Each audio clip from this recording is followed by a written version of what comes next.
अस्सलामु अलैकुम वरहमतुल्लाहि वबरकातुहू। अल्हम्दुलिल्लाहि रब्बिल आलमीन वस्सलातु वस्सलामु अला अशरफिल अंबिया वल मुरसलीन नबियना मुहम्मदिन व अला आलिहि व सहबिहि अजमईन अम्मा बाद। अऊज़ु बिल्लाहिस समीइल अलीम मिनश शैतानिर रजीम। या अय्युहल्लज़ीना आमनू अनफ़िक़ू मिन तय्यिबाति मा कसबतुम व मिम्मा अख़रजना लकुम मिनल अर्द। मेरे दीनी और इस्लामी साथियों, मेरे प्यारे दर्शकों, आज का मौजू है, आज का विषय है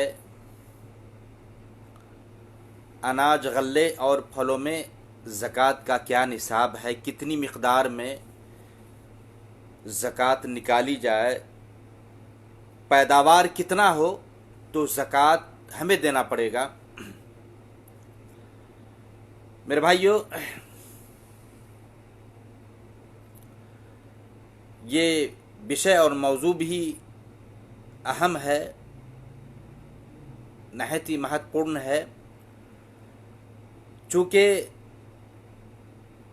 हम में से बहुत सारे भाई ज़मींदार हैं, कई बिगहे या एकड़ ज़मीन के मालिक हैं, बड़ी मिक़दार में अनाज गल्ले तैयार होकर घरों में आते हैं।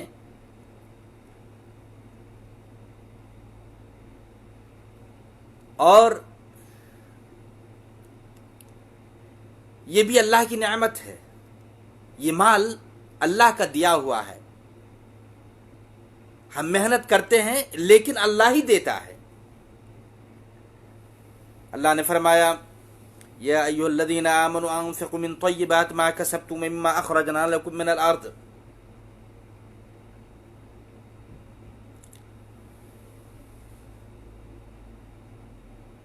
ऐ ईमान वालो, अनफ़िक़ू मिन तय्यिबाति मा कसबतुम, मोमिनो ईमान वालो,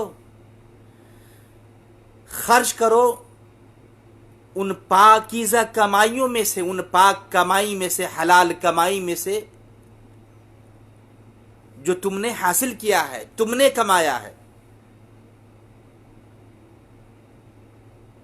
वो मिम्मा अख़रजना लकुम मिनल अर्द, और फिर उन मालों से भी खर्च करो जो हमने तुम्हारे लिए ज़मीन से निकाला है। मेरे भाइयों,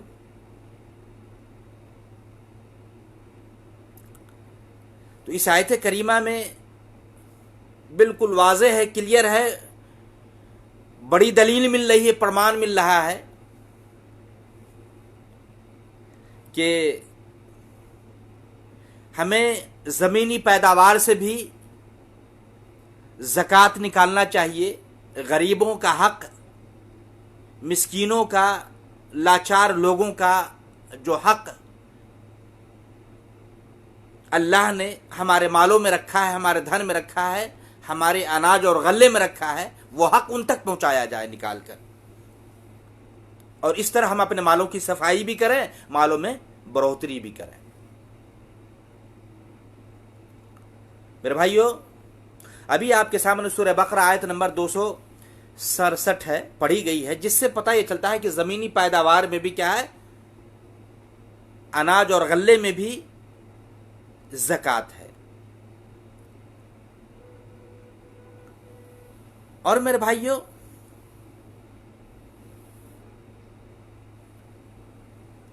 अनाज और गल्ले के लिए हम और आप ज़मीन में बीज बोते हैं, मेहनत करते हैं, लेकिन वो फल, वो अनाज, वो गल्ला ज़्यादा मिक़दार में अल्लाह ही देता है। अल्लाह ताला ने फरमाया, अफ़रअय्तुम मा तहरुसून अअंतुम तज़रऊनहु अम नहनु ज़ारिऊन। सूरह वाक़िआ आयत नंबर 63 और 64 है।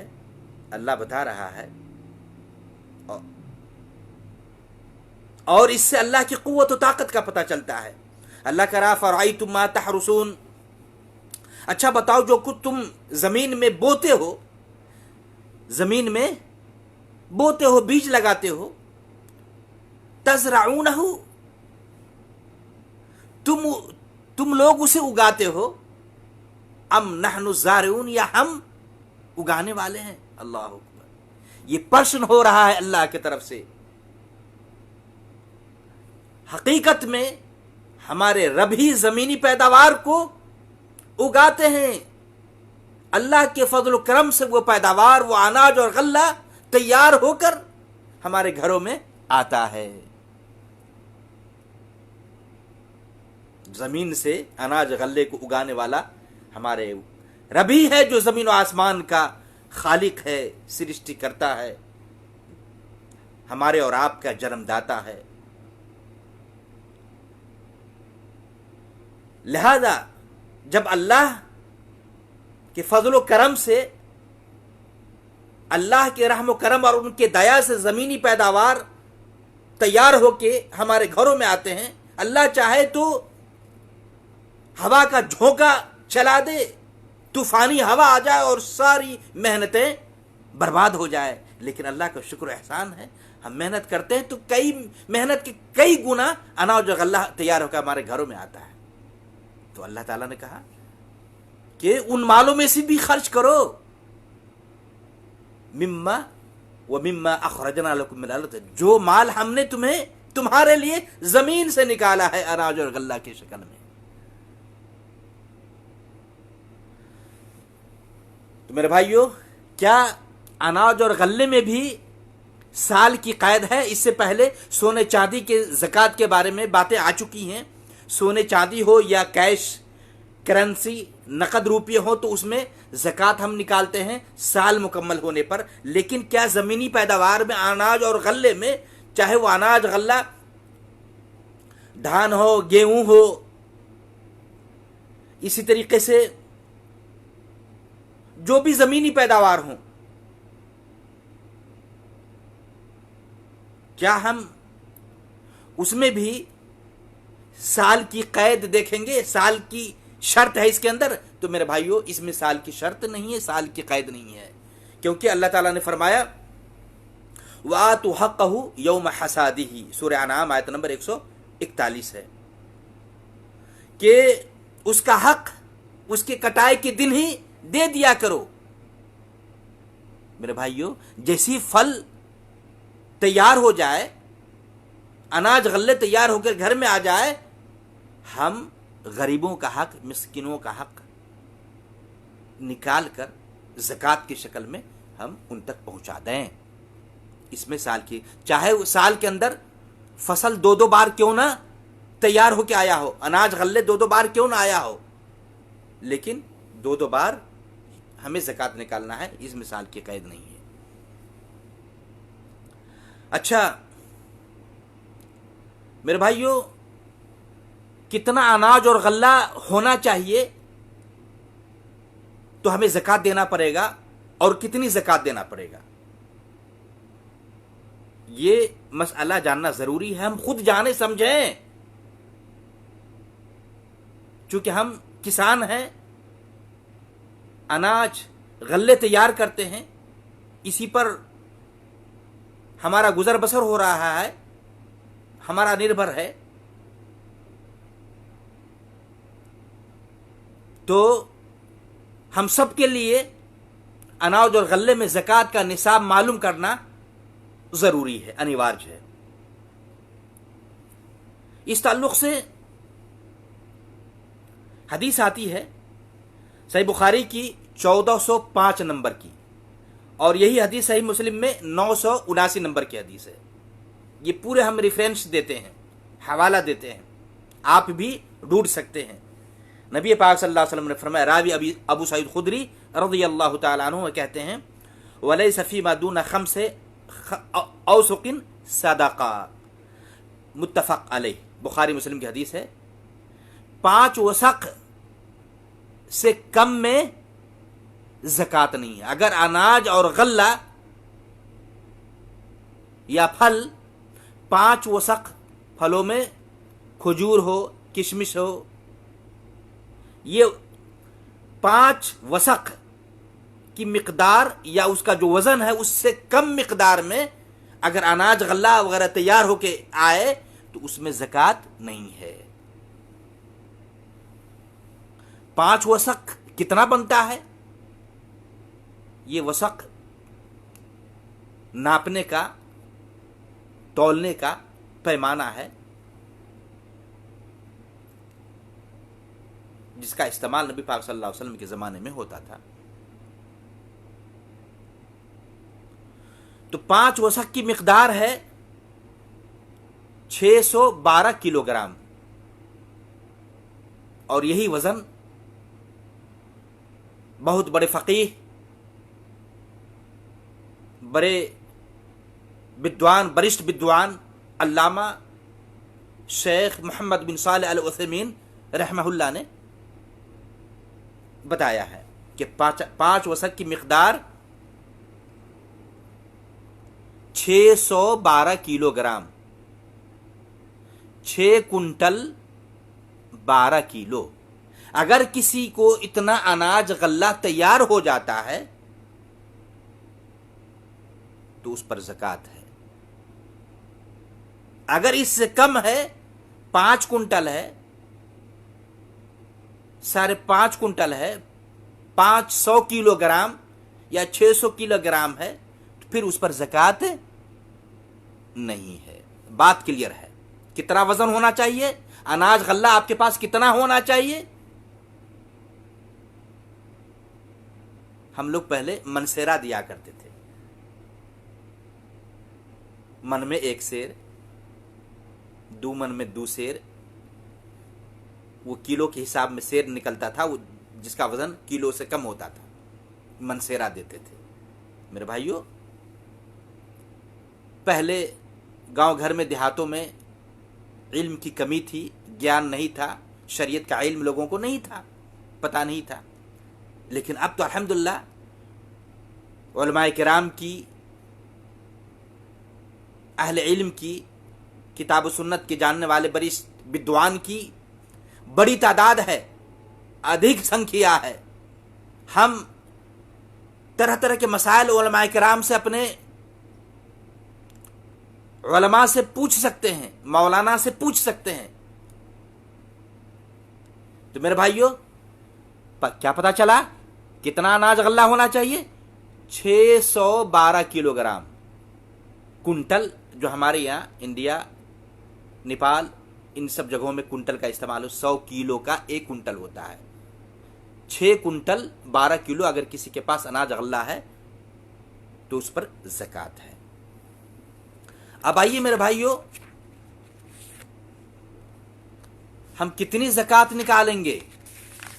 अनाज गल्ला तो आ गया, हमारे घर में 700 किलोग्राम है, 800 किलोग्राम है, 7 कुंटल है, 8 कुंटल है, 1000 कुंटल है। फिर हम कितनी ज़कात निकालेंगे? तो इस ताल्लुक से हमें ज्ञान में रहे, हमारे इल्म में रहे कि 10वां हिस्सा और 20वां हिस्सा अनाज और गल्ले में ज़कात निकालना। 10वां हिस्सा क्या मतलब? 10 कुंटल में 1000 किलोग्राम में 1 कुंटल ज़कात निकालना पड़ेगा। यह हुआ 10वां हिस्सा। 10 मन में 1 मन। इसी तरीके से 20वां हिस्सा, 20 कुंटल में 1 कुंटल हमें ज़कात निकालना है। ये 2 तरह का म्यार है। अब सवाल और प्रश्न उठता है कि भाई 10वां हिस्सा 10 मन में या 10 कुंटल में 1000 किलोग्राम में हमें 100 किलो या 1 कुंटल ज़कात देना है, 10वां हिस्सा देना है, तो ये कब होगा? इसको दूसरे लफ्ज़ों में कहना है कि 10% हमें निकालना है। 100 में, 100 किलो में 10 किलो, और 100 किलो में 5 किलो, जो 20वां हिस्सा हुआ, 5% इसको कह लें। तो कब ये होगा? यानी 10वां हिस्सा कब हम ज़कात निकालेंगे और 20वां हिस्सा ज़कात कब निकालेंगे? तो इस ताल्लुक से याद रहे, अगर पैदावार अनाज और गल्ला बगैर मेहनत और परेशानी के तैयार हुआ है। जैसे आसमान का पानी, बारिश का पानी, वर्षा वाला पानी, या चश्मे का पानी, या जमीन नहर के किनारे है, समंदर किनारे है, अपने आप जमीन सैराब हो जाती है, पट जाती है और फसल तैयार हो जाता है। इसी तरीके से कुछ जमीन ऐसी जमीन होती है जो हमेशा उसके अंदर नमी रहती है। जमीन ही इस कदर है, उसके अंदर भीगापन रहता है कि फसल तैयार हो जाती है, पटाने की, पानी देने की उसकी जरूरत नहीं पड़ती है। तो अगर इस तरह है कि आसमान या बरसात के पानियों से जमीन को सैराब किया गया है, या जमीन की सैराबी हुई है, या नहर और चश्मे के पानी से बगैर किसी मेहनत के अपने आप जमीन सैराब हो गई, जमीन में पानी आ गया और फसल तैयार हो गया, या जमीन के अंदर नमी थी और इस तरह फसल तैयार हुआ है, उसमें बोर्डिंग से, कुएं से, नल से पानी देने की जरूरत नहीं आई, पैसा लगाना नहीं पड़ा, तेल पेट्रोल नहीं देना पड़ा बोर्डिंग चलाने के लिए, तो इसमें 10वां हिस्सा ज़कात है मेरे भाइयों। आगे मैं इसका प्रमाण और दलील देता हूं, सबूत देता हूं। 10वां हिस्सा इसमें ज़कात है। क्या मतलब? यानी 10 कुंटल में 1000 किलोग्राम में आपको 100 किलो ज़कात देना पड़ेगा, 1 कुंटल ज़कात देना पड़ेगा। और कितने मिकदार में, कितना आपके पास अनाज गल्ला होना चाहिए, मैंने पहले बता दिया, 612 किलोग्राम या उससे ऊपर हो, उससे नीचे हो तो फिर उस पर ज़कात नहीं बनती है। अच्छा, अब आइए, अगर अनाज और गल्ला तैयार हुआ है, फसल तैयार हुआ है, कुएं के पानी से बोर्डिंग चला करके तेल और पेट्रोल हमने डाला है, या जिसके पास बोर्डिंग है उसको हमने पैसा दिया है, और फिर इस तरह हमने बार बार जमीन को सैराब किया है, पटाया है, और इस तरह अनाज गल्ला तैयार हुआ है, धान और गेहूं तैयार हुआ है, या दिगर जमीनी पैदावार तैयार हुआ है, तो मेरे भाइयों इसमें आपको 20 कुंटल में 1 कुंटल ज़कात, यानी 20वां हिस्सा ज़कात निकालना पड़ेगा। अब ये नहीं है कि आप ये कहने लगे कि मौलाना कहते 20 कुंटल होगा तभी, नहीं, वो तो मैंने पहले ही बता दिया। मिकदार क्या है, कितना अनाज गल्ला होना चाहिए? 612 किलोग्राम, 6 कुंटल 12 किलो, 612 किलोग्राम, यानी 612 किलोग्राम अगर आपके पास अनाज और गल्ला है, या इससे अधिक है, ज्यादा है, तब ज़कात है। तो हम एक मिसाल दे रहे हैं कि अगर किसी के पास 10 कुंटल अनाज हुआ, 1000 किलोग्राम धान की बोरियां आई, या गेहूं तैयार होके आया, या और दिगर अनाज और गल्ले तैयार होके आए, तो 1000 किलो में 20वां हिस्सा कितना बनेगा भाई? 50 किलो हमें ज़कात देना पड़ेगा। चूंकि हमने आसमान के पानी से जमीन को नहीं पटाया था, बल्कि अपना कैश लगाया था, तेल पेट्रोल डाला था, पानी खींच के पटाया था, तो इसमें 20वां हिस्सा ज़कात देना पड़ेगा। दलील, इसकी दलील आती है सही बुखारी की 1483 नंबर की हदीस है। रावी अब्दुल्लाह बिन उमर रज़ियल्लाहु ताला अन्हुमा है, कहते हैं क़ाल नबी सल्लल्लाहु अलैहि वसल्लम फ़ीमा सक़तिस समा वल उयून औ कान अथरियन अल उश्र व मा सुक़िया बिन नज़ह निस्फ़ुल उश्र, अख़रजहुल बुखारी। नबी पाक सल्लल्लाहु अलैहि वसल्लम ने फरमाया कि वो पैदावार या वो जमीन जिसे आसमान ने सैराब किया, यानी बरसात के पानी से फसल तैयार हुआ हो, जमीन की सैराबी हुई हो, वल उयून या चश्मे के पानी से, चश्मा जमीन से निकलता है, जैसे कुआं में पानी आता रहता है, और उसे बगैर बोर्डिंग के हमने पटाया।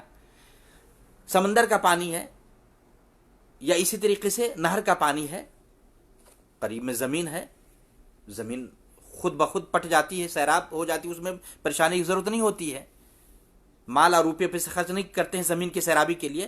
तो इस या ज़मीन औ कान असरियन, ज़मीन खुद भीगी ज़मीन रहती है, ज़मीन में नमी रहती है और पटाने की ज़रूरत नहीं पड़ती है, फसल तैयार हो जाता है। तो इसमें अल्लाह के नबी ने फरमाया अल उश्र यानी 10वां हिस्सा ज़कात है। 10वां हिस्सा बात समझ में आ गई? 1000 किलोग्राम में हमें 100 किलो ज़कात देना पड़ेगा। वो मासूक़ बिन नज़्ह, लेकिन अगर इंसान कुएं से खींच कर पटाए, बोर्डिंग चला करके तेल पेट्रोल से या नल के जरिए से जमीन को सैराब करे और इस तरफ फसल और अनाज वगैरह उगाए, तो उसमें निस्फुल उश्र है, 10वां हिस्सा का आधा यानी 20वां हिस्सा हमें ज़कात देना पड़ेगा। अगर किसी को घर में फसल तैयार होकर आया है 1000 किलोग्राम 10 कुंटल, तो इसमें हमें 50 किलो ज़कात देना पड़ेगा। सही बुखारी से दलील हमें मिल गई, प्रमाण मिल गया। मेरे भाइयों,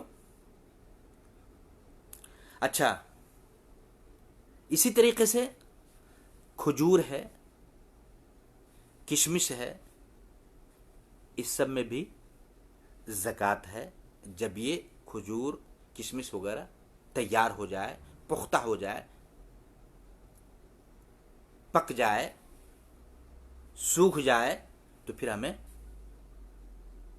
ज़कात निकालना पड़ेगा, और बिल्कुल ऐसे ही जिस तरह हम अनाज गल्ले से ज़कात निकालते हैं। हाँ, याद रहे,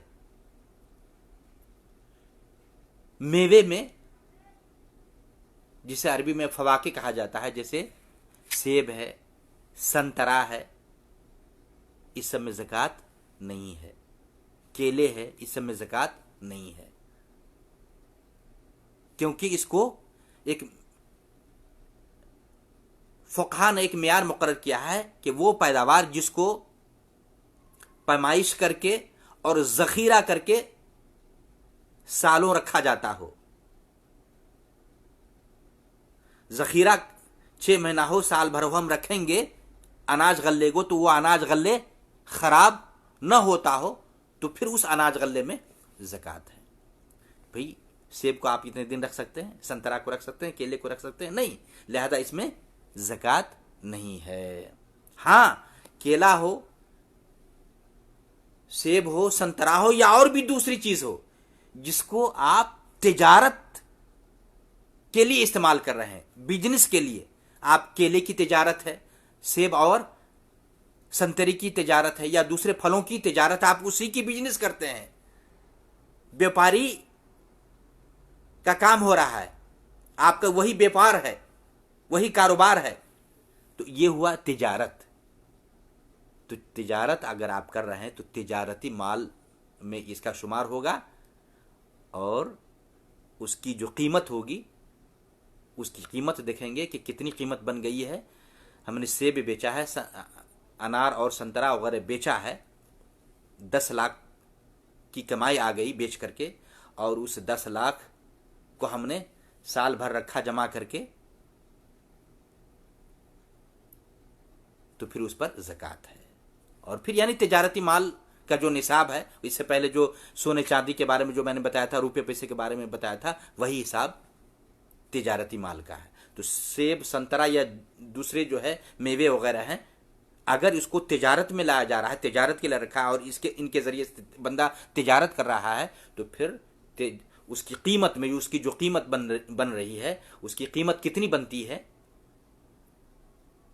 क्या वो निसाब को पहुंच रही है या नहीं, और उस पर साल मुकम्मल हो रहा है या नहीं। अगर साल मुकम्मल है और निसाब को वो कीमत पहुंच रही है, तो फिर उसमें हम कितनी ज़कात निकालेंगे? 2.5% हम ज़कात निकालेंगे, 2.5 इसमें। लेकिन अगर यूं ही आप इस्तेमाल के लिए रखे हैं, खाने पीने के लिए रखे हैं, तो फल फ्रूट वगैरह में ये जो है जो ख़राब होने वाले हैं, जिसको हम ज़ख़ीरा करके नहीं रख सकते हैं, उनमें ज़कात नहीं है। इसी तरीके से सब्जियां हैं, सब्जियों में भी ज़कात नहीं है, चाहे घिरा आदमी खेत में कर रहे हों, या इसी तरीके से झिमनी है, तोरी है, या दिगर भिंडी है, सब्जियां हैं, इसमें असलन ज़कात नहीं है। हाँ, अगर इन सब्जियों का अगर कोई कारोबार कर रहा है, तिजारत कर रहा है, और तिजारत करके माल को जमा करता है, और फिर वो उस माल पे साल हो जाता है, उसकी कीमत, उसके रुपये पैसे जो जमा करके सब्जियों से जो रुपया पैसा आया है और इतनी मिकदार में है कि उस पर ज़कात वाजिब हो रही है, और साल हो चुका है, तब उसमें वही है जो रुपये का निसाब है, वही है जो सोने चांदी का निसाब है, उतनी मिकदार में उतने पैसे उनके पास जमा है और साल हो चुका है, तो 2.5% हम उसमें ज़कात निकालेंगे। वैसे खाने पीने के लिए सब्जियां हैं, उसका कारोबार हमें नहीं है, तो फिर उस पर ज़कात नहीं है। ये चंद बातें ज़कात के हवाले से नहायत ही कीमती बातें कही गई हैं। अच्छा, एक बात यहीं पे एक बात और कह दूं, कभी ऐसा भी होता है अनाज गल्ले में पैदावार कभी आसमान के पानी से तैयार होता है, और कुछ पानी हम अपने बोर्डिंग से भी लगाते हैं। बारिश हो गई, ज़मीन सैराब हो गई, कुछ पानी हमने बोर्डिंग से दिया है, नल से दिया है, कुएं से खींच कर दिया है, उसमें खर्च आया है, तो इसमें हम क्या निसाब निकालेंगे भाई? तो हम कहते हैं कि इसमें हमें